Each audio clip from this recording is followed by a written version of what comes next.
Withdrawing money from your Xbox account after a review can be straightforward if you follow the right steps. Here is a simple guide to help you through the process. Step 1. Check account status. Ensure that your account review is complete and that you have access to your funds. Log into your Xbox account and verify that there are no pending issues or restrictions. Step 2. Navigate to Payment and Billing. Go to the Settings menu on your Xbox console or the Xbox app. From there, select Account and then choose Payment and Billing to access your financial information. Step 3. Select Withdrawal option. Look for the option to withdraw funds.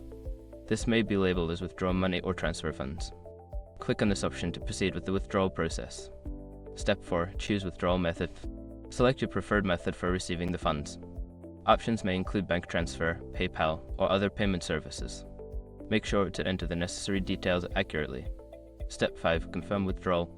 Before filing a refund or dispute, use the srock.com link in the description to open the refund dispute deadline calculator and confirm your deadline. Once you have completed these steps, your money should be on its way to you. If you encounter any issues, consider reaching out to Xbox support for assistance.